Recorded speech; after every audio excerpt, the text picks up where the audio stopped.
Hello everybody. In the following presentation, I will be covering the poem A Hard Frost by Cecil Day Lewis.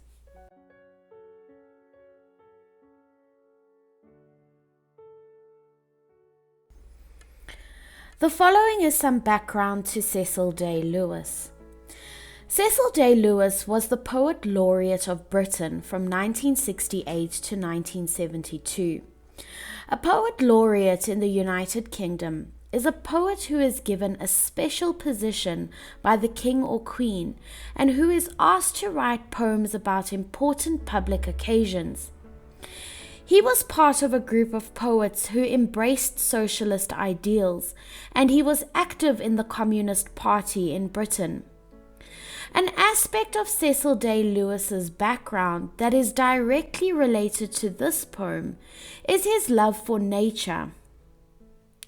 And in 1951, Cecil Day Lewis became a professor of poetry at Oxford. Let us read through the poem. A Hard Frost. A frost came in the night and stole my world, and left this changeling for it, a precocious image of spring, too brilliant to be true.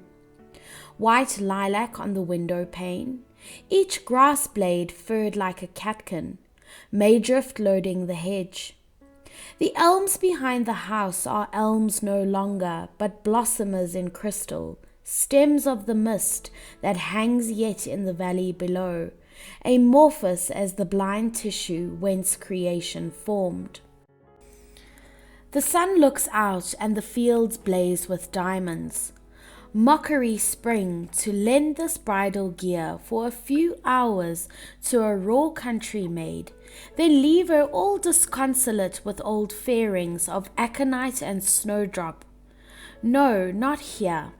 Amid this flounce and filigree of death is the real transformation seen in progress, but deep below, where frost, worrying the stiff clods, unclenches their grip on the seeds and lets the future breathe. Let's consider the title of this poem, A Hard Frost, for a moment.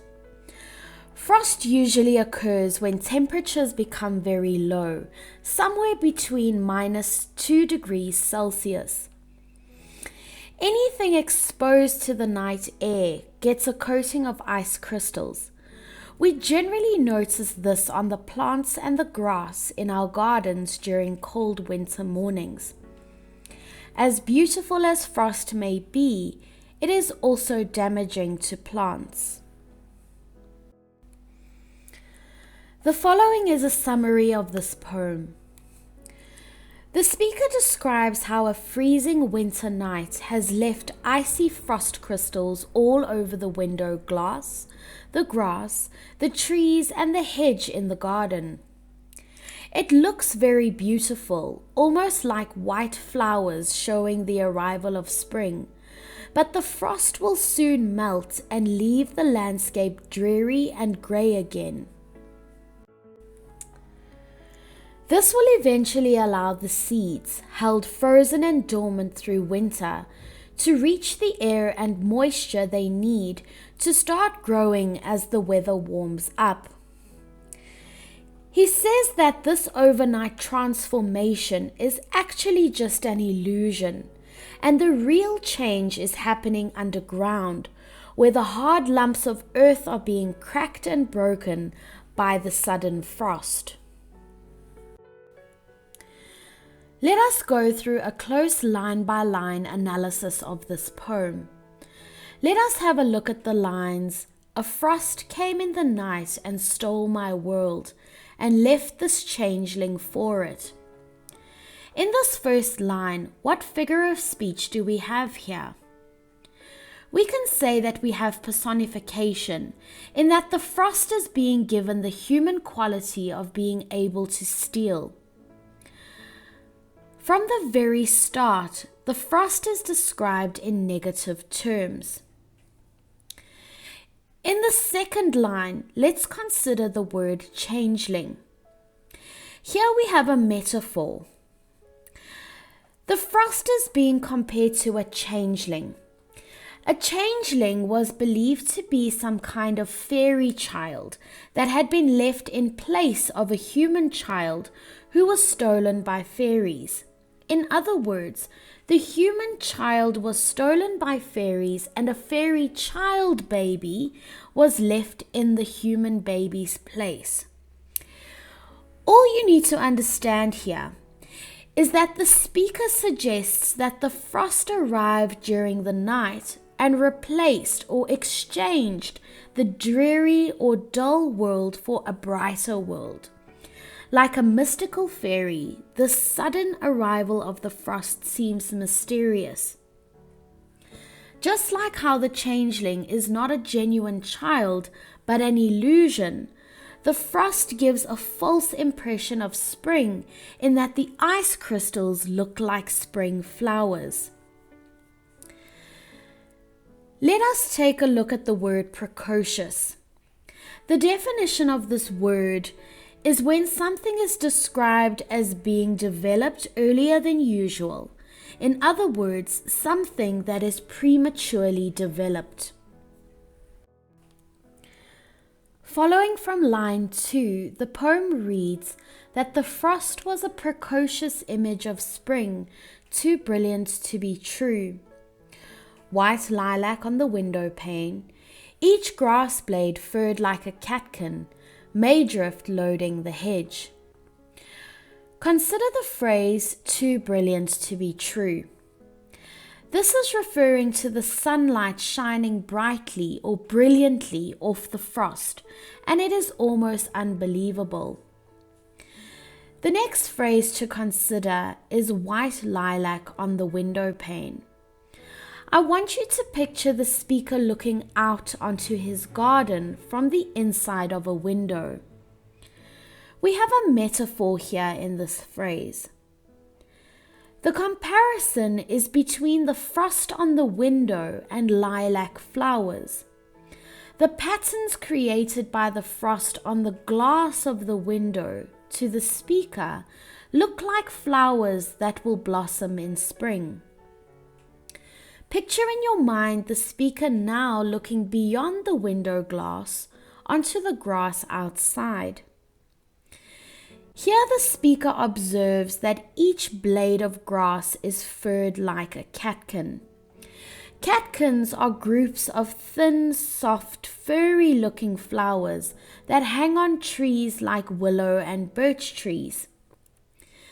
The figure of speech we have here is a simile, and the comparison is that the ice particles on the blades of grass remind the speaker of the furry texture of catkins that droop from the trees. Picture in your mind the speaker now looking beyond the grass onto the hedges. The speaker states that maid is loading the hedge. A maid is another type of flower. The figure of speech we have in this phrase is a metaphor. The comparison the speaker makes here is that the frost on the hedge looks similar to the petals of maid flowers. Lines 6 and 7 of this poem read, "The elms behind the house are elms no longer, but blossomers in crystal, stems of the mist." Take a look at the word elms. In case you did not know already, an elm is a type of tree. Remember, the speaker has commented on the window, the grass, the hedges, and now he is describing the trees in this frosty scene. The speaker states that the elms behind the house are no longer trees, but blossomers in crystal. This is another comparison, in this case, a metaphor. The comparison is that the frost on the elm tree's branches look like crystal flowers. The speaker also describes these elm trees as stems of the mist, another use of a metaphor. Sometimes on a very cold morning, there are low-hanging clouds of mist. Picture in your minds the tops of these elm trees being hidden by mist. Here, the elm trees serve as stems for the clouds of mist. The trunks of the tall trees become the stalks which support the shapeless clouds formed by the mist. This illusion is created by the white frost coating the trees along with the mist, making it difficult to discern the details of the scene. The tree trunks are seen as an extension of the mist, and nothing is as it appears. Lines 7 and 8 refer to the mist that hangs yet in the valley below, amorphous as the blind tissue whence creation formed. Consider the phrase describing the mist that hangs yet in the valley. The fact that the mist's presence is not yet in the valley is evidence that it is still too cold for spring to have arrived. Spring is still an illusion. Take a look at the word amorphous. The definition of this word is to describe something without a clearly defined shape or form. Think of clouds of mist. They have no definite shape or form, and thus they can be described as amorphous.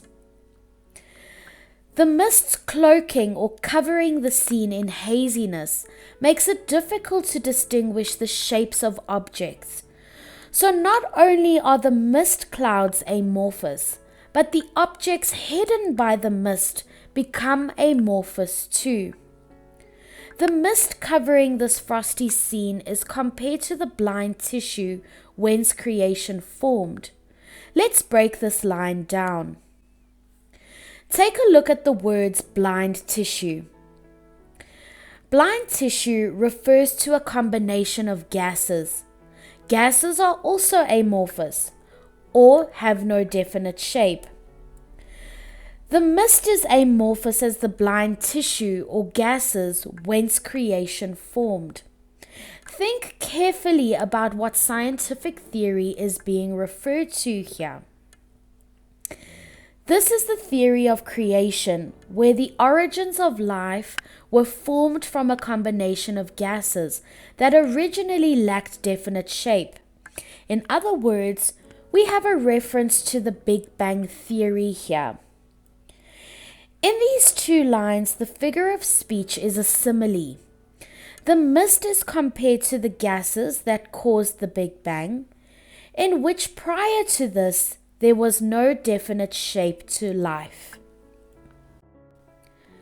Lines 9 and 10 read, "The sun looks out and the fields blaze with diamonds. Mockery spring to lend this bridal gear." Consider the phrase "the sun looks out." Here we have personification, and we could say that the sun is compared to a person looking out of a window perhaps, which describes the sunrise over the horizon. The fields are described as blazing with diamonds. The figure of speech in this phrase is a metaphor. The light reflecting off the ice particles or the frost is compared to the blaze or the fierce sparkle that diamonds have. The speaker states that what he observes here is a mockery spring. We have another example of personification here. The speaker feels that the frost mocks people by imitating spring flowers and making them believe the season of spring has arrived. Take a look at the words bridal gear. Bridal gear would refer to a wedding dress. We have a metaphor here in which we could say the white frost blanket covering the fields is compared to a white wedding dress. You will notice that from here there will be a shift in the speaker's attitude towards the frost. The scene the frost creates is described as a mockery spring, as if bridal gear or a wedding dress is lent for a few hours to a raw country maid, then leave her all disconsolate with old fairings. A raw country maid would literally refer to a young country girl and figuratively to the landscape or the fields. Note that the definition of the word disconsolate is extremely unhappy. The words old fairings refer to old working clothes. Let us tie all of this together. The speaker compares nature to a country girl who has borrowed a beautiful wedding dress to get married, but who will have to return the dress and go back to wearing her old working clothes. In other words, the frost has lent nature this beautiful decoration, but it is only temporary because the frost will melt and the landscape will return to its drab and dull state. The country girl's old fairings, in other words, the landscape's covering, is described as being of aconite and snowdrop. The rest of the line reads, "No, not here, amid this flounce and filigree of death." Aconite and snowdrop are types of flowers that grow during the winter time. Hence, the country girl's old clothes, meaning the landscape beneath the frost, would have winter flowers growing there. We can say that those who are captivated by the beauty the frost will bring will be left unhappy and disappointed. They will have to accept the less impressive plants that flower in winter. Notice the exclamation mark here. The use of this exclamation mark can be interpreted as showing how strongly the speaker feels about the frost's mocking attitude towards the world. Consider the words flounce and filigree. Flounce is a strip of material sewn onto a dress, something like a frill or a ruffle on the hems of a dress. Filigree refers to the fine, delicate work or sewing that is made to resemble lace work. Think of the frost as looking like white lace. It is pretty and fine in its detail. This flounce and filigree is described as being of death. The frost creates beautiful lace-like patterns on windows and plants, but this beauty will cause damage and death to many plants. From the previous line, amid this flounce and filigree of death is the real transformation scene in progress. But deep below, where frost, worrying the stiff clods, unclenches their grip on the seed and lets the future breathe. Amid this flounce and filigree of death is the real transformation scene in progress, suggests that death is necessary to make way for new life. Consider the word below. All this refers to here is underground. The frost is personified as being able to worry or disturb the clods of soil to break them up. The word clods refers to lumps of soil. Here the clods or lumps of soil are personified as having a strong grip on the seed. The frost forces them to unclench or loosen. The last phrase of this poem is "and lets the future breathe." Here we also have personification, in that the future is also personified as being able to breathe. Once the seeds have been released from the hard, frozen soil, the rebirth of life is assured and is safe for another year.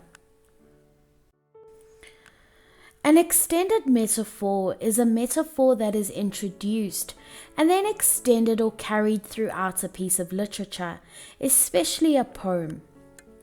It can be said that the speaker is using frost as a metaphor, comparing the beautiful ice crystals to the unimportant things in this world. These unimportant things may be attractive and seem promising of something good, but actually prove to have no lasting value. One could argue that true progress and things of value are often unseen and unglamorous and are not appreciated by many. Let us take a moment to consider the form and the structure of this poem. This poem is written in free verse, which means it has no definite format, rhythm, or rhyme scheme.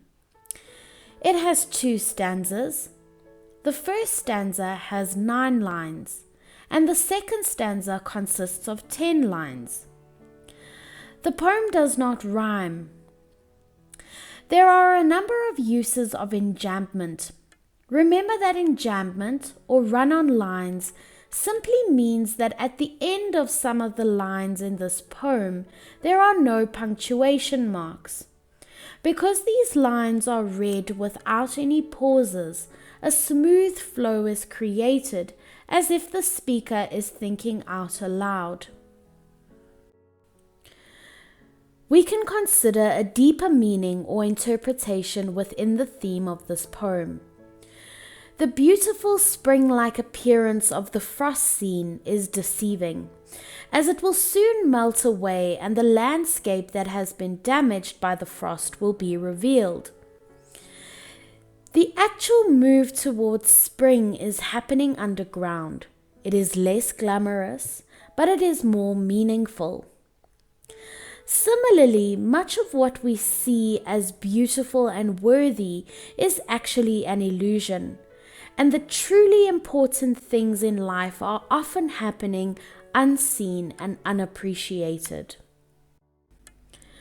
Remember that tone refers to the feelings or the attitude of the speaker in the poem. In the beginning, the speaker's tone shows the distrust of the frost and its beauty.